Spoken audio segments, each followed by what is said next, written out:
Paper कैसे लिखे और क्या लिखे कि हमें हमारे पूरे मार्क्स मिल जाएं। तो आज के इस वीडियो में आप ये सब कुछ अच्छे से जानने वाले हो और मुझे पूरा यकीन है ये जानने और फॉलो करने के बाद आपका एक नंबर भी नहीं कटने वाला है। मेरा ना एक दोस्त था शुभम, पढ़ाई में बहुत होशियार था। अपने स्कूल में जब क्लास के एग्जाम्स होते थे हमेशा टॉप करता था, कभी भी उसके कम नंबर नहीं आए। 100 में से कभी 90 तो कभी 95 ऐसे तो जरूर आते थे। 10th का बोर्ड था और सबको बहुत एक्सपेक्टेशन थी उससे। आखिर वही तो एक लड़का था जिससे सब कुछ आता था। ओरल्स और प्रिलिमिनरी एग्जाम्स में उसे फुल मार्क्स मिले और फिर 10th बोर्ड स्टार्ट हुए। 3 महीने बाद जब बोर्ड्स के रिजल्ट आए तो उसके होश उड़ गए। उसके क्या, जो भी लोग उसको अच्छे से जानते थे सबको शौक लगा। 90 वाला बच्चा 75 जो लेकर आया था, उसे समझ नहीं आया कि जब उसने सब कुछ लिखा तो उसके मार्क्स गए कहाँ। उसने पेपर रीचेकिंग में डाला और वहाँ यही रेक्टिफाई हुआ कि उसने जो लिखा है ना तो वो वैलिड सीक्वेंस में है और इतना धुंधला है कि दिखाई नहीं पड़ रहा है। यही कंक्लूजन अल्टीमेटली निकला और वो वहीं रह गया, कोई मार्क्स नहीं बढ़े। स्कूल होते तक लोगों ने उसकी गलती को नजरअंदाज किया क्योंकि सब उसे जानते थे, लेकिन बोर्ड एग्जामिनर्स को क्या फर्क पड़ता उससे। बस इसी वजह से हुआ कुछ ऐसा जो किसी ने सोचा नहीं था। दोस्तों, अब मैं आपसे पूछूंगा, शुभम के मार्क्स कम क्यों आए होंगे? क्या उसने पढ़ाई नहीं की थी या फिर वो एक कमजोर स्टूडेंट था? नहीं, क्योंकि उसकी लिखावट, उसकी राइटिंग ही बहुत खराब थी। उसका प्रेजेंटेशन बिलो एवरेज था। शायद अब आप इस पॉइंट के इम्पोर्टेंस को समझ गए होंगे। हाँ, मानता हूँ अच्छी हैंडराइटिंग में लिखने का कोई अलग से मार्क्स नहीं मिलता है, लेकिन अगर अच्छे से नहीं लिखो तो बहुत सारे मार्क्स चले भी जाते हैं। हेलो दोस्तों, मुझे पता है एग्जाम का सीजन आ चुका है, सभी के एग्जाम चल रहे होंगे, कुछ के चल रहे हैं तो वही कुछ होंगे जिनके एग्जाम्स आने को हैं। पढ़ाई करना बहुत जरूरी है, लेकिन पता है इससे भी इम्पोर्टेंट बात क्या है? इससे भी इम्पोर्टेंट ये है कि जो कुछ लिखा है आपने वो ड्राफ्ट अच्छे से होना चाहिए। पेपर प्रेजेंटेशन का एक्सीलेंट होना बहुत जरूरी है। तो ऑडियंस की भारी डिमांड और कॉन्सेप्ट के अंदर सॉलिड दम होने की वजह से मैं त्रिलोक सैनी आप सभी के एग्जाम्स में पूरे नंबर दिलाने का वादा करता हूँ। और इस वीडियो में मैं आपको सिखाऊंगा कैसे आप अपने आंसर पेपर्स को नीट एंड क्लीन लिखकर बहुत अच्छे तरीके से प्रेजेंट करेंगे। तो मैं आपसे कुछ मेथड शेयर करूंगा जो आपके राइटिंग स्किल्स को इम्प्रूव करेंगे। लेकिन उससे पहले मैं पेपर प्रेजेंटेशन करने के लिए कुछ डूज और कुछ डोंट्स बताऊंगा। यानी अगर आप एक्सीलेंट पेपर प्रेजेंटेशन करना चाहते हो तो आप क्या करोगे अपने पेपर में और क्या नहीं करोगे। तो सबसे पहले बात करते हैं डोंट्स की। Number 1, don't over crowd the page. Pages पर भीड़ जमा मत करो। पहली चीज जो नहीं करनी है वो है कि किसी भी वजह से पेजेस को ज्यादा भरने से बचो। पेजेस मिले हैं आंसर्स लिखने के लिए, इसे कहानियां वेब सीरीज की तरह खींचने की जरूरत नहीं होती है। ज्यादातर स्टूडेंट्स के मार्क्स इस वजह से भी कटते हैं कि वो पेजेस भरने में इतना बिजी हो जाते हैं कि उन्हें पता ही नहीं चलता कि क्या रिलेवेंट है और क्या इररिलेवेंट। ये चीज आपके मार्क्स कम कर सकती है, इसलिए पेज को मैसअप मत करो, बल्कि इस तरह आंसर लिखो कि वो स्मूथ लगे, ना कि जबरदस्ती ठूसा हुआ। Number 2, don't do excessive decoration. ये बात तो मुझे 7वीं में ही मालूम पड़ गई थी। उससे पहले अक्सर मैं भी यही गलती करता था। देखो, कुछ लोग होते हैं जो अपनी एक्स्ट्रा क्रिएटिविटी दिखाने के चक्कर में आंसर शीट के अंदर ड्राइंग्स बनाने लगते हैं सिर्फ और सिर्फ उसे अच्छा दिखाने के लिए, जबकि भाई ऐसा नहीं है। ये सबसे बेकार कोशिश होगी आपकी और इसे बोर्ड्स में तो बिल्कुल नहीं करना है, वरना एग्जामिनर इरिटेट हो जाएगा। ऐसा आपके टीचर्स ने भी जरूर बोला होगा आपको। सिर्फ जहाँ कुछ बॉक्सेस बनाने की जरूरत है या जहाँ अंडरलाइन करने की जरूरत है सिर्फ उतना करो, बहुत है। Number 3, don't include irrelevant information. ऐसा अक्सर तब होता है जब हम बिना पढ़े एग्जाम में बैठ जाते हैं। जब हमें टॉपिक के बारे में कुछ पता नहीं होता तो हम कुछ भी अपने मन का ठोकने लगते हैं। चलो इस केस में और आप कर भी कह सकते हो, लेकिन हाँ, अगर आपने पढ़ा है और आप अच्छे से परसेंटेज स्कोर करना चाहते हो, मैं 90+ या 95+ वालों के लिए बोल रहा हूँ, कभी भी इररिलेवेंट इन्फॉर्मेशन यानी जिनका कोई लेना देना ही नहीं है हमारे टॉपिक से, हमारे क्वेश्चन से, उसे अगर लिखोगे तो शायद तुम्हें तुम्हारे सही आंसर्स लिखने के भी मार्क्स ना मिले।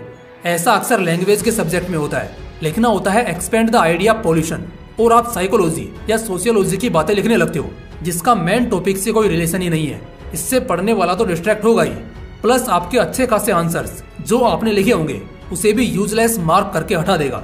Number 4, don't rush the presentation. गंदगी मत करना पेपर में।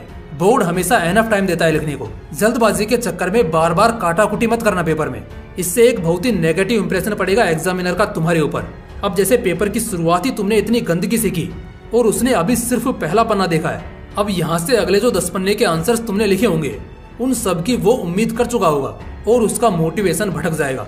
ये तुम्हारे लिए माइनस पॉइंट रहेगा। इसलिए जल्दबाजी मत करो, आराम से श्योर होने के बाद लिखो, कोई जल्दबाजी नहीं है। Number 5, don't use inconsistent formatting. देखो, प्रैक्टिस में तो चलता है, लेकिन जब हम बोर्ड्स का पेपर लिखते हैं तो हमें एक सीक्वेंस में लिखना है, एक कंसिस्टेंट फ्लो बना होना चाहिए। जैसे मैं आपसे बात करूं और अचानक कभी एकदम हाई टोन यूज करूं, फिर नॉर्मल हो जाऊं और फिर लो टोन में आ जाऊं, मुझे पता है आप पसंद नहीं करोगे, शायद मैं कितना ही अच्छा क्यों ना बोल जाऊं। बिल्कुल इसी तरह एग्जामिनर को भी पसंद नहीं आएगा अगर एक कंसिस्टेंट फ्लो में ना जाकर एक कंफ्यूज्ड फॉर्मेट को आंसर पेपर में लिखोगे। जिस तरह क्वेश्चन पेपर में दिया है उसी सीक्वेंस में आगे बढ़िए। अगर सवाल ना आता हो तो उसे छोड़ दीजिए और आगे बढ़िए। दोस्तों, अब जानते हैं कुछ ऐसी चीजें जो हमें करनी है टू मेक और पेपर ब्राइट। ये सब हमें करना ही है।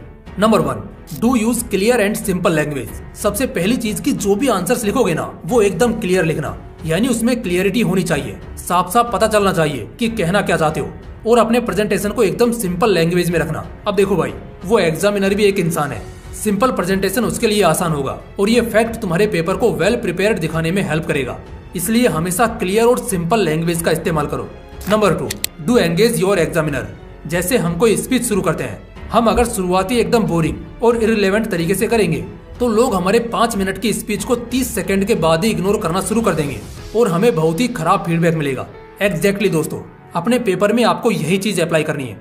देखो, आंसर हमेशा कॉमन ही होता है, बस आपके बताने का तरीका डिसाइड करता है कि वो एंगेजिंग है या बोरिंग। तो पेपर में जब भी लिखोगे एक एंगेजमेंट का होना बहुत जरूरी है। जैसे कि जब डिटेल आंसर लिखोगे तो शुरू के 2 पॉइंट सबसे जबरदस्त लिखना। इस तरह एग्जामिनर को एंगेज करना सीखो। Number 3, do respect time limits. Time को रिस्पेक्ट करने की आदत डाल लो। बहुत स्लो लिखने की जरूरत नहीं है और बहुत फास्ट भी नहीं, क्योंकि दोनों ही कंडीशंस में तुम फिजूल में अपने मार्क्स गंवा दोगे। इसलिए एक पर्टिकुलर टाइम के अंदर ही अपने पेपर को फिनिश करने की प्रैक्टिस शुरू करो। एक प्रॉपर टाइम मैनेजमेंट के साथ पेपर को लिखो। टाइम लिमिट्स को इग्नोर नहीं बल्कि रिस्पेक्ट करना है, क्योंकि यही डिसाइड करेगा कि तुम्हें कितने नंबर मिलेंगे। Number 4, do satisfy more in some lines. जब कोई टीचर लेक्चर लेने के लिए तुम्हारे क्लास में एंटर होता है और अगर वो कुछ भी बोलकर चला जाएगा, तुम्हें उसकी बातें समझ नहीं आएंगी या उसका पढ़ाया हुआ मीनिंगलेस लगेगा, तो ऐसे सिचुएशन में तुम क्या करोगे? ऑब्वियसली तुम उसे पसंद नहीं करोगे। बस यही होगा तुम्हारे साथ पेपर में। अगर तुमने अपने आंसर से एग्जामिनर को सेटिस्फाई नहीं किया तो 2 पेज के आंसर्स पर भी मार्क्स नहीं मिलेंगे। क्वालिटी और क्वांटिटी की लड़ाई में हमेशा क्वालिटी जीतती है। इसलिए कुछ एक्स्ट्रा लाइन बड़ा दिखाने के लिए नहीं, बल्कि इसलिए लिखो ताकि थोड़ा सेटिस्फाई किया जा सके। Number 5, do proof reading at the end. जब पेपर पूरा हो जाए तो एंड में एक प्रूफ रीडिंग करनी है। प्रूफ रीडिंग का मतलब है जो कुछ तुमने लिखा है उसे बोल बोलकर चेकआउट करना। इसके 3 फायदे हैं। गलतियां पकड़ सकते हो, अगर कोई आंसर छूट गया है तो उसे रेक्टिफाई करके लिख के अपने मार्क्स बचा सकते हो, और सबसे जरूरी कि अपने सेटिस्फेक्शन को अचीव कर सकते हो कि भाई साहब पेपर तो मस्त गया है। वीडियो के शुरुआत में मैंने कहा था कि मैं एंड में ये भी सिखाऊंगा कि नीट और क्लीन कैसे लिखोगे, क्योंकि पेपर प्रेजेंटेशन का बैकबोन ही यही है। अगर तुम एग्जाम लिख रहे हो तो सच बता रहा हूँ, ये मजाक नहीं है, इसलिए इसे मजाक में लेना बंद करो और सीरियस वे में लिखो। एग्जामिनर को सिर्फ तभी तुम्हारी सीरियसनेस समझ आएगी जब नीट और क्लीन अंदाज में तुमने पेपर लिखा होगा। इससे तुम्हें क्लियरिटी के एक्स्ट्रा पॉइंट्स मिलेंगे, तुम प्रोफेशनल लगोगे और तब तुम्हारे अच्छे नंबर्स आने के चांसेस काफी बढ़ जाएंगे। तो दोस्तों, मैं तुम सभी के साथ 6 टिप्स शेयर करूंगा जो तुम्हारी हैंडराइटिंग को एकदम नीट और क्लीन दिखाएंगे। तो चलिए जानते हैं। Number 1, practice regularly. किसी भी दूसरी स्किल की तरह हैंडराइटिंग भी तभी इंप्रूव होगी जब तुम रेगुलर बेसिस पर प्रैक्टिस करोगे। अच्छी हैंडराइटिंग निकल कर आने के लिए थोड़ा तो समय देना होगा। प्रैक्टिस के भी कुछ टिप्स दे देता हूँ। पहली चीज तो लेटर के साइज या फिर वर्ड्स के बीच स्पेस और जब अलाइनमेंट करोगे या पैराग्राफ चेंज करोगे, बस इन चीजों पर ध्यान देना है और इन्हें इंप्रूव करने की प्रैक्टिस करनी है। आफ्टर ऑल यही तो हैंडराइटिंग प्लॉट है। Number 2, choose the right pen. अलग अलग पेन से लिखना छोड़ दो। एक स्टाइल की हजारों पेन पड़ी है मार्केट में, बस उसी एक स्टाइल को चूज करना है। एक पेन बहुत अफेक्ट करता है तुम्हारी राइटिंग को। अब सवाल आता है कि सही पेन का सिलेक्शन कैसे करें। तो देखो भाई, अपने आप को देखकर पेन सिलेक्ट करो कि तुम्हें क्या सूट कर रहा है। ऐसे इंक को ढूंढो जो बहुत अच्छा दिखता हो। अगर तुम मोटा और स्मूथ लिखना चाहते हो तो तुम्हें क्वालिटी जेल पेन लेना चाहिए, और अगर तुम नीट अपीयरेंस चाहते हो तो तुम्हें रोलर बॉल या फाउंटेन पेन चाहिए होगा। इनफैक्ट तुम अपने हाथों के साइज से भी सिलेक्ट कर सकते हो। अगर तुम्हारी हथेली पतली है तो थोड़ा थिक पेन यूज करो, और अगर तुम्हारी हथेली मोटी है तो थोड़ा लाइट पेन। सही पेन का सिलेक्शन राइटिंग पर बहुत इंपैक्ट डालता है। Number 3, maintain proper posture and grip. अपने पैरों को फ्लोर से सीधा चिपकाकर आराम से सीधे बैठो। फिर जो पेन का ग्रिप होता है ना, उसे इस तरह पकड़ो कि तुम एकदम रिलैक्स फील कर सको। तुम्हारी उंगलियां बराबर से पेन के साथ तालमेल बिठा रही हो। तो अगर इस तरह से पेन को एक अच्छे ग्रिप के साथ लिखोगे तो हैंडराइटिंग भी अट्रैक्टिव निकलेगी। एक अच्छे पोस्चर में बैठने से तुम्हारे हाथों का मूवमेंट तुम्हारे पेपर पर बहुत स्मूथली होगा, इसीलिए एक अच्छे पोस्चर में बैठो। Number 4, space your words smartly.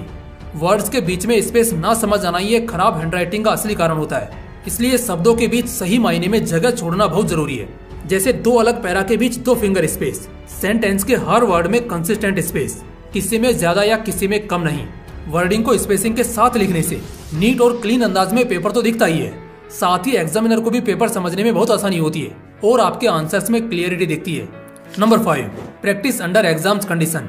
अब से खुद को एग्जाम हॉल में इमेजिन करके पेपर लिखना शुरू कर दो। हाँ जी बिल्कुल, एक टाइम सेट करो, उसके अकॉर्डिंग क्वेश्चन सेट करो और शुरू हो जाओ बिल्कुल उसी तरह एग्जाम देने के लिए जिस तरह कुछ दिनों बाद तुम एग्जाम हॉल में दोगे। एग्जाम कंडीशंस के अंदर प्रैक्टिस करने से स्टूडेंट को खुद उसकी अपनी कैपेबिलिटी का पता चलता है और हर बार थोड़ी इंप्रूवमेंट से न सिर्फ उसकी हैंड राइटिंग बल्कि उसकी स्पीड ऑफ राइटिंग भी बढ़ती है, जो एग्जाम पॉइंट ऑफ व्यू से भी बहुत कमाल की चीज है। Number 6, seek feedback. जब आप इतना सब कर लेते हो तो अब आप स्वयं जब भी कुछ लिखते हो ना, जैसे सैंपल पेपर सॉल्व कर लिया या प्रैक्टिस की, तो इनमें से किसी एक पेज को लेकर अपने पेरेंट्स को दिखाओ और उनसे फीडबैक लो कि हैंड राइटिंग कैसी है। अपने दोस्तों में से किसी से पूछो, इससे आपको एक ऑनेस्ट फीडबैक तो मिलेगा ही, साथ ही सेल्फ कॉन्फिडेंस भी बूस्ट होगा। देखो दोस्तों, एक अच्छी हैंड राइटिंग में लिखना बहुत जरूरी है। एक अच्छा पेपर प्रेजेंटेशन आपको काफी खूबसूरती से अच्छे नंबर दिला सकता है। दोस्तों उम्मीद करता हूँ इस वीडियो को देखने के बाद आप अपने एग्जाम में काफी कुछ बेहतर कर पाओगे। बाकी वीडियो अच्छा लगा तो इसे लाइक जरूर कर देना। फिर मिलते हैं इसी तरह के एक और बवाल वीडियो के साथ। जय हिंद, जय श्री कृष्णा।